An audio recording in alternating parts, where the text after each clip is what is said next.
Saúde, irmãos, com a paz do Senhor, amém? Amém. Vou pedir para vocês abrirem a Bíblia no tema, lá em João 17.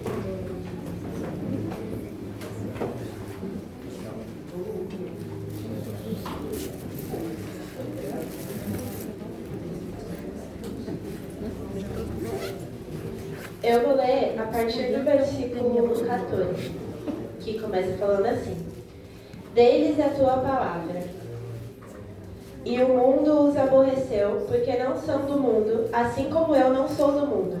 Não peço que os tire do mundo, mas que os livre do mal. Não são do mundo, como eu do mundo não sou. Santifica-os na verdade, a tua palavra é a verdade. Assim como tu me enviaste ao mundo, também eu os enviei ao mundo. E por eles me santifico a mim mesmo, para que também eles sejam santificados na verdade. E não rogo somente por estes, mas também por aqueles que pela sua palavra hão de crer em mim, para que todos sejam um, como tu, ó Pai, o és em mim, e eu em ti, que também eles sejam um em nós, para que o mundo creia que tu me enviaste. Até aqui. A igreja pode se sentar. E quando a gente vê só o versículo tema, que é o 17, vai falar para santificar na verdade, e a palavra de Deus é a verdade. E aí quando a gente pensa em santidade, quando a gente vai ver lá o significado, acredito que todo mundo já saiba, a gente vai falar sobre separação e renúncia. E separação e renúncia de quê? Porque separar, a gente pode separar de muita coisa. E quando a gente fala da palavra de Deus, e a gente fala sobre ser santos, a gente está falando de separação de tudo aquilo que é ruim. E aí, eu pensando nisso, falo, mas como que eu vou me separar de tudo aquilo que é ruim se eu estou no mundo que a Bíblia diz que jaz do maligno? Então, não tem como eu me separar desse mundo porque eu estou aqui. E aí, a gente vai ver, atualmente, a gente vê cada vez mais um mundo cheio de maldade. A gente vai para a escola, a gente vai para o trabalho, vai para a faculdade, enfim, a nossa vida está toda rodeada de maldade. A gente vê isso muito mais fácil, com o passar do tempo vai ficando tudo cada vez mais claro, e a gente vai vendo cada vez mais maldade. Antigamente, que era escondido, hoje em dia já é considerado normal e a gente vê em tudo quanto é lugar. E aí, como que a gente se separa de um mundo, sendo que eu ainda preciso ir para a escola, a gente ainda precisa trabalhar, não tem como eu me separar disso. E por conta disso, a gente vê cada vez mais uma igreja que vai se moldando aos padrões do mundo para conseguir manter o seu povo dentro da igreja. Então, quando a gente olha para a igreja, o crescimento da igreja, de antigamente até os dias de hoje, a gente vai vendo uma igreja cada vez mais permissiva com os costumes. Uma igreja que cada vez mais se molda e se enquadra aos padrões do mundo, porque se eu não permitir isso, se eu não permitir aquilo, eu não vou ter mais adolescente dentro da igreja. Se eu não fizer alguma coisa igual o mundo faz, eu não vou ter mais jovem dentro da igreja. Então, isso daqui eu posso abrir mão, eu posso deixar que aconteça dentro da igreja para que os jovens continuem lá. Só que quando Jesus vai falar aqui, ele não fala disso, ele fala santifique-se, ou seja, se separe. E ele vai falar mais para baixo. Você está neste mundo, mas você não é deste mundo. Então, mesmo estando aqui, a gente precisa se santificar. E aí, quando eu estava pensando nisso, falando, mas como que eu vou conseguir explicar isso de que a gente está no mundo? No mundo, a gente só vê maldade. Porém, a gente mesmo assim precisa se separar. E aí, para ficar mais claro, a gente vai fazer uma analogia. Quando a gente pensa, vamos pensar numa plantação, pode ser de qualquer tipo de grão. Qualquer tipo de grão vai dar certo a nossa analogia. A gente pensa nessa plantação, a gente plantou lá a semente, ela vai crescer e vai gerar um fruto. Esse fruto, ele sai de várias qualidades diferentes. A gente tem um que sai muito bom, um que sai mais ou menos, um que não dá pra gente vender. A mesma plantação dá diversos frutos diferentes. Porém, todos aqueles frutos, um dia foram ali, a mesma semente, foi todo mundo tratado igual, eles estavam no mesmo lugar. E aí, quando a gente vai no mercado comprar, de vez em quando a gente vê, lá escrito, grãos selecionados. Esses grãos, eles foram plantados num lugar totalmente diferente dos grãos que não foram selecionados? Não. Eles estiveram no mesmo lugar, só que em um determinado momento, alguém foi lá e separou. Olhou e falou assim, esse daqui tá melhor do que aquele dali, então a gente vai deixar para os selecionados. E quando a gente volta para a palavra de Deus, vai acontecer a mesma coisa. A gente está aqui, a gente vive no mundo junto com toda a maldade do mundo. Porém, em um determinado momento, vai acontecer uma seleção. E os que estiverem separados não vão ficar com o restante. Os separados, eles vão subir com Deus. E o resto do mundo vai igual a plantação. A mesma coisa lá da plantação. E aí, quando a gente pensa na igreja se moldando aos padrões do mundo, a gente começa a ver qual que é o maior problema disso. A gente começa a ver sim uma juventude que vai para a igreja. A gente tem igrejas cheias e cheias de jovens. Inclusive começaram a abrir igrejas que é só de jovens, que só tem jovem lá. Só que a gente tem cada vez mais uma juventude que vai para a igreja e que está na igreja, mas que não está verdadeiramente convertida. Então, enquanto tem um evento legal, enquanto tem alguma coisa diferente, enquanto o que eu acho que é certo para mim eu posso fazer dentro da igreja, eu estou dentro da igreja. Mas a partir do momento em que eu sou confrontado, em que alguma atitude que eu faça, alguém vai e fala que eu não posso fazer isso, eu saio. E a gente vê igrejas assim, a gente vê jovens que começam aí, que a partir do momento em que acontece alguma coisa, eles simplesmente saem e vão embora, porque aquilo não é mais para eles.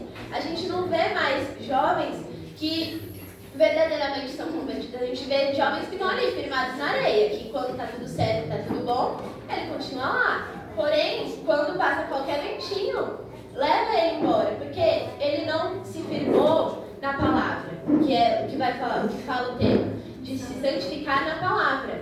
Ele não se santificou na palavra, ele se prendeu aos amigos, ele se prendeu às atividades diferentes que tinha, ele se prendeu a qualquer outra coisa, menos a palavra de Deus. E o que a gente precisa é que quando a gente traga jovens e que a gente enche a igreja de jovens, e eu não estou falando que Deus não dá estratégias diferentes para a gente trazer jovens, porque Deus dá. Deus é a pessoa mais criativa que a gente pode ver, e Ele dá sim estratégia para que a gente consiga trazer a igreja, deixar a igreja atrativa para o mundo. Mas a partir do momento em que eles chegam aqui, a gente não pode permitir que os costumes continuem, a gente não pode trocar o venha como está e fique do jeito que quiser, pelo venha como está e seja transformado. O evangelho, ele é, venha como está, você vem do jeito que você está, você não precisa mudar para mim. Mas a partir do momento em que você está aqui, você é transformado. A gente não vem como está e não tem. Aqui, se a gente for perguntar, não vai ter alguém que veio e que se converteu e falou: eu estou do mesmo jeito que eu estava antes. Quando eu era lá do mundo, fazia as mesmas coisas que eu faço hoje, não tem diferença nenhuma. O evangelho não é isso, porque aí não existe separação. Se for pra gente ficar igual ao mundo, não precisa ter separação. A gente não precisa construir templo, porque já que é pra ser tudo igual, então pra que tudo isso? Pra que se reunir no domingo se é pra ser tudo igual e fazer tudo da mesma forma? Deus, é verdade. E aí, a gente vai voltar lá pra pergunta inicial. Então, como se separar? Porque mesmo assim é difícil, não é fácil, não é? Como que eu vou me separar? Os grãos cresceram no clã, mas eles são grãos, né? Eles não têm sentimento, não tem nada. E aí, lá no versículo 14, Jesus, essa palavra é uma oração que Jesus estava fazendo pelos discípulos. E aí Jesus vai falar que o mundo, em algumas traduções, fala que o mundo os odiou, porque eles não são deste mundo. Aleluia. E pensando, ele estava fazendo oração pelos discípulos. Os discípulos, eles andaram com Jesus. Os discípulos, e o que eles mostravam para as pessoas eram maravilhas. Por onde Jesus passava, existia transformação, existia cura, existia libertação. E isso era o que era mostrado para o mundo. As pessoas iam e sabiam que quando elas vissem Jesus e os discípulos, ia haver cura, ia haver transformação, ia haver libertação. Só que mesmo assim o mundo os odiou. Imagina a gente, porque por onde eu passo assim, eu não saio curando todas as pessoas, não sei vocês, mas por onde eu passo não é igual a Jesus, que por onde ele passava existia cura. Com a gente não é desse jeito. E se o mundo os odiou, mesmo vendo todas essas maravilhas que eles faziam, imagine a nós. Por que o nós vai ser diferente? Então, a gente se santificar não vai ser uma coisa fácil. A gente não vai ter aplausos do mundo todo, e o que o ser humano quer é aplausos do mundo todo. O homem, a carne, ele anseia por aplausos. A gente faz as coisas para ser aceito nos lugares, para ser bem visto. E Jesus vai falar: o mundo os odiou porque eles não são daqui. Glória a então, Deus. o que a gente tem que pensar é que nós não somos daqui. Nós estamos aqui, nós temos um propósito aqui, mas a gente não é daqui. E aí, o nosso maior exemplo assim, de santificação é Jesus, porque Jesus ele veio como homem e mesmo assim ele é santo, mesmo vindo como homem. E aí, eu queria pedir para abrir a Bíblia lá em Mateus 26. Glória a Deus.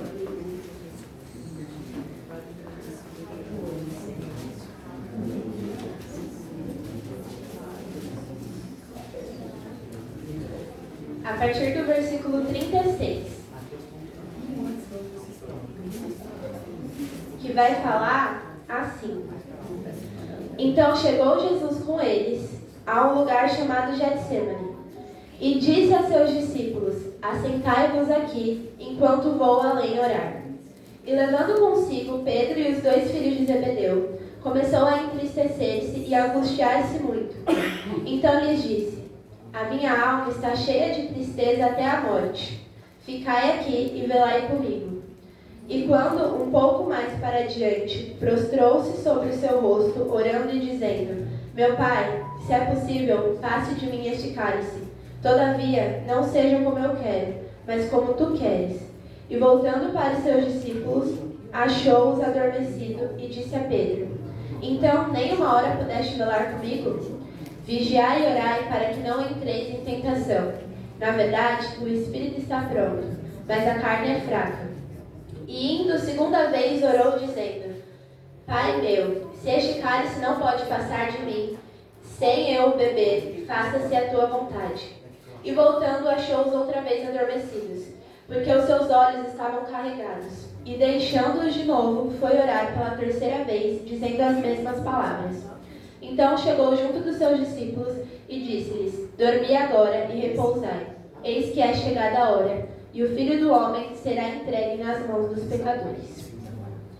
E nesse texto, antes de Jesus ser crucificado, que ele chama os discípulos para ir orar, e é um dos textos em que a gente consegue mais ver Jesus homem.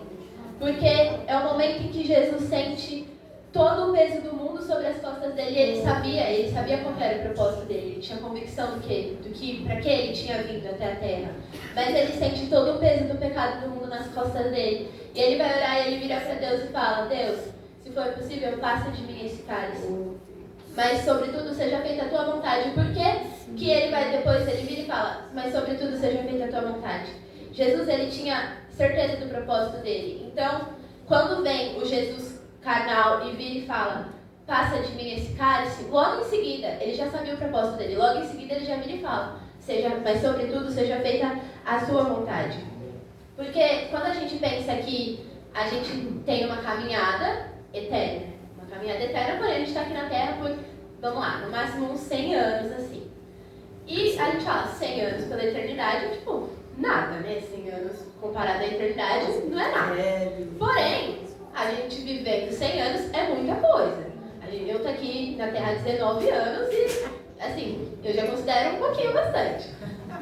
Mas, quando você vai vendo, tipo assim, 100 anos não é, assim, exatamente tão pouco, assim, quanto a gente pensa quando a gente compara com a eternidade. E os nossos 100 anos aqui da Terra são que vão determinar todo o resto da nossa eternidade. E aí, a gente vivendo isso, fica muito fácil da gente se envolver com os costumes do mundo. Por quê? Afinal de contas, a gente está aqui na Terra. Eu sei que tem uma eternidade, que eu tenho uma eternidade para viver. Porém, no momento, eu estou aqui na Terra e eu vejo, assim, as coisas da Terra. E muitas coisas nos brilham os olhos. Quando a gente vê, a gente quer desfrutar as melhores coisas da Terra. Porque a gente, afinal de contas, a gente está aqui. A gente vai viver 100 anos aqui. E por mais que a eternidade seja muito tempo, no momento, a gente está aqui. E é muito difícil a gente pensar assim, numa eternidade. Eu, pelo menos, tenho muita dificuldade de pensar daqui 5 anos eu já tenho dificuldade. Imagine uma eternidade de eterno, que nunca vai ter fim. E a gente tem essa dificuldade aí, fica muito fácil da gente se envolver. Para eu dar um exemplo, eu vou começar a trabalhar agora em um lugar diferente. E aí eu estava fazendo aula de balé numa escola, só que acabou que eu não vou conseguir mais conciliar os horários. E aí eu vou ter que acabar saindo dessa escola. E aí toda vez que eu ia pra aula, gente, é uma aula de 1 hora, não é muito tempo. E eu sabia, eu tinha convicção que eu não vou mais conseguir ficar nessa escola. Eu sabia que eu tinha que sair dessa escola. Mas toda vez que eu ia pra aula, eu voltava com vontade de nunca mais sair. Eu falava: não, eu vou ter que dar um jeito de continuar lá. Mas aí, quando eu saía, eu sabia o que eu tinha que fazer. Mas naquela 1 hora que eu estava lá dentro daquela escola, eu esquecia que eu ia ter que sair de lá. Imagina, se é uma hora só, imagina a gente na Terra, sabendo que a gente tem uma eternidade, que a gente tem que se santificar e que se separar de todas as coisas ruins. Porém, a gente está aqui vivendo na Terra e aí, né, por enquanto, a gente está aqui, a gente de vez em quando a gente se ilude com as coisas da Terra, a gente deixa e se esquece que é como aconteceu com Jesus, quando ele vem e fala, Senhor, passa de mim esse cálice, porque pensa, Jesus deve ter olhado para a cruz, ele deve ter olhado para todo o pecado do mundo que ele ia carregar, ele fala, ali ele estava como homem, quem ia sofrer aquilo era o homem, era a carne que ia sofrer aquilo.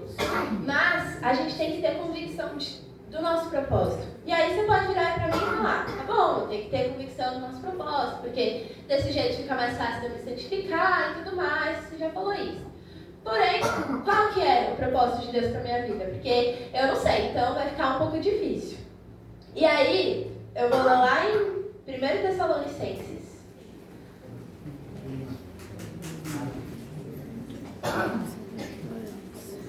No capítulo 5.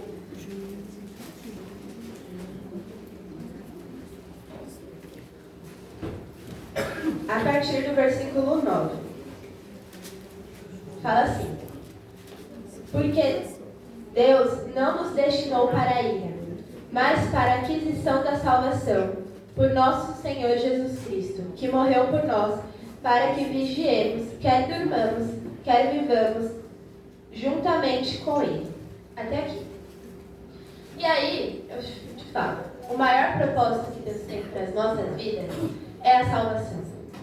E quando a gente pensa nisso, fica muito mais fácil pensar em separação. Porque eu falei aqui que a gente homem, quer viver as melhores coisas dessa terra. Porém, nada que a gente viva nessa terra compra a separação, a salvação. Eu posso ser a pessoa mais rica, eu posso ser a pessoa mais sábia, a pessoa com mais amigos, assim, mais bem relacionada do mundo. Posso ser a melhor pessoa do mundo. Eu não compro a salvação. Porque a salvação, ela já foi comprada. Ela foi comprada por Jesus. E Jesus vai falar. Lá no texto de João, ele vai falar. Santifiquem-se. E logo abaixo ele fala, para que um dia vocês sejam um com Deus. Ou seja, nesse mundo não tem nada que compre. E aí, voltando lá no comecinho para os jovens, a gente vê na igreja jovens que trocam Jesus por qualquer coisa. E muitas vezes, e é uma coisa que eu percebo que, cada vez mais, a gente não vê jovens que trocam Jesus por balada, por esse tipo de coisa. Não é só isso mais. A gente vê cada vez mais jovens que trocam Jesus por coisas justificáveis. Por coisa que a gente vira e fala, não, realmente, ele precisa fazer isso. A gente vê pessoas que trocam Jesus pelo trabalho. A gente vê pessoas que trocam Jesus pela faculdade, pelos estudos, por qualquer outra coisa que se vira pra você e fala, não, eu não vim pro culto domingo passado e outro, porque eu estava trabalhando. Você fala, não, certo, precisa trabalhar. Só que Jesus vai falar, vocês não são deste mundo. Aleluia! Vocês não são deste mundo. Você precisa trabalhar? Precisa. Só que Jesus também vai virar e vai falar, coloque em primeiro lugar o reino de Deus e todas as demais coisas vão acontecer. Quando a gente coloca em primeiro lugar o reino de Deus, você acha que se você colocar em primeiro lugar o reino de Deus, você não vai ter o seu sustento? E a gente troca muito fácil Jesus por qualquer outra coisa. E às vezes a gente vira para Deus e fala assim, não, Deus, tira tudo aquilo que me impede de te seguir, de te servir, tudo. Mas tem alguma coisa que você não abre mão. Tem aquele lá que você não abre mão, que está no nosso coração e não abre. Imagine que oração difícil é você virar para Jesus e falar, tira, pode tirar. Tira o meu trabalho, tira. E viver sobre a confiança de Deus. Isso serve para a igreja toda e serve também para os adolescentes, porque cada vez mais, quando a gente vai crescendo, a gente vai se deparar com escolhas cada vez mais difíceis. Imagine, vamos trazer para o mundo de vocês, para a gente conseguir entender, que eu estou falando bastante de trabalho, mas vamos trazer. Imagine se Deus vira e fala, a escola está te atrapalhando de me servir. Aí elas vão gostar. Mas imagine os pais. Como que esse adolescente vira para os pais e fala, mãe, Jesus me pediu a escola, falou que a escola está me impedindo de servir a ele. Eu penso, adulta, se Jesus me pedisse a faculdade, a minha mãe não ia deixar. Minha mãe não ia deixar eu largar a faculdade. Imagine adolescente, menor de idade, porque a gente fala, pensa, tudo que ele tem que fazer, estudar. Tudo que ele tem que fazer é só estudar, é só isso que vocês cobram deles. E aí Jesus vira e pede a escola. Se você não permite, e isso não é regra, tá, gente? Jesus não vai pedir a escola de todo mundo, não. Mas pode ser que assim, Deus tem um propósito na vida de alguém que a escola atrapalhe, pode acontecer. Não é regra, não é para todo mundo virar para o pai e falar que é para sair da escola, mas pode acontecer. E aí você vai, deixa seu filho sair da escola, então a escola está na frente de Deus. E você pensa que é justificável. Como assim seu filho vai sair da escola para poder fazer a obra de Deus? É muito justificável isso para a gente na Terra. Mas Jesus vira e fala, você não é daqui. A escola é importante para aqui. Para a eternidade não é importante. Para a eternidade não é importante a escola, porque eu sou Deus da sabedoria. Quando eu tiver o meu Santo Espírito, eu dou o conhecimento que eu quiser para ele. Ele não precisa da escola se ele tiver a vida. Não precisa disso. E aí a gente vai e coloca tudo na frente de Jesus. E a palavra vem, não é uma palavra fácil. Quando eu estava estudando, eu falei, meu Deus, como é que eu vou falar isso? Mas Jesus vai falar. Santifiquem-se na verdade. E aí, como é que a gente, vamos incluir também, que dependendo do país eu sou adolescente ainda. Como é que a gente, adolescente, vira e fala assim, tá, santifique-se na sua verdade, a tua palavra é a verdade. Tá bom, como é que eu vou saber, assim, como que é a verdade? É a palavra. E ontem na pregação do pastor Isaías, ele trouxe isso. Leia a Bíblia e dessa forma a gente vai saber, como é que eu sei se Deus está me pedindo isso, ou Deus está me pedindo aquilo, ou Deus está me pedindo aquilo outro. Quando a gente lê a Bíblia, a gente vai entender e todas as nossas decisões, elas vão estar pautadas na palavra de Deus. Tudo aquilo que a gente vai fazer vai estar pautado na Bíblia, não vai ter nada contra a Bíblia, não vai ter confusão, não vai ter tipo, será que eu largo, será que eu não largo, vai ter uma certeza, é certeza. Deus ele não vem para trazer confusão, ele não vai deixar ninguém confuso. É verdade. Então, é dessa forma, Deus. Para eu concluir, quando a gente vem, não tem segredo, santificação não tem segredo, não tem uma fórmula mágica que a gente vira e fala, é desse jeito, daquele jeito, daquele jeito. Se santificar e se separar do mundo é difícil para mim da mesma forma que é para a pastora Débora, da mesma forma que é para o pastor Isaías, da mesma forma que é para todo mundo. Não existe fórmula mágica que a gente vai e faz, fala, agora eu sou santo e eu vou colocar Deus em primeiro lugar em tudo na minha vida e vai dar tudo certo, e é isso. E eu falei aqui da dificuldade que a gente tem de pensar a longo prazo, mas santificação, se eu pudesse falar alguma coisa para ficar mais fácil, é pensar a longo prazo.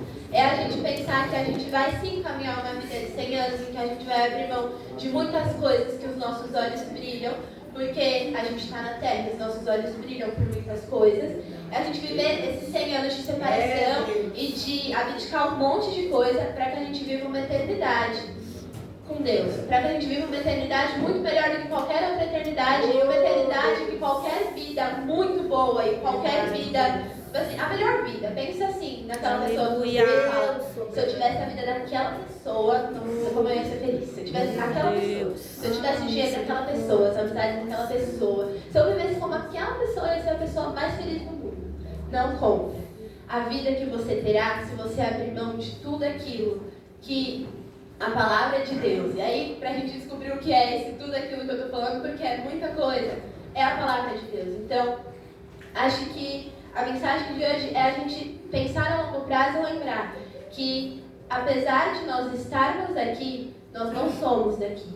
E Deus não quer que a gente viva como os que vivem aqui. Amém. Então é a gente pensar que a gente sim tem estratégias para trazer os jovens na igreja, para fazer com que eles permaneçam, mas que acima de tudo, a gente precisa que o Espírito Santo entre no coração de cada um e que ele venha trazer a verdadeira conversão. Porque para a gente sair abrindo mão das coisas assim, tem que ter Espírito Santo, e é o Espírito Santo que vai trazer essa certeza, essa convicção das atitudes que a gente vai tomar. Então, a gente vem e traz os jovens e faz festas diferentes e faz estratégias, mas o principal, o primordial, não tem que ser uma decoração bonita, ou alguma coisa no final do culto, ou um presente, ou uma lembrancinha, ou alguma coisa diferente. Isso não tem que ser o primordial, isso são estratégias que Deus dá para a gente usar. Mas o primordial tem que ser o Espírito Santo. Quem tem que estar é o Glória a Espírito Deus. Santo. Não precisa fazer decoração, não precisa ter nada. Se tiver o Espírito Santo, já tem tudo. Verdade. Então, era isso que eu queria passar nessa noite. Eu já agradeço a minha oportunidade. Glória a Deus.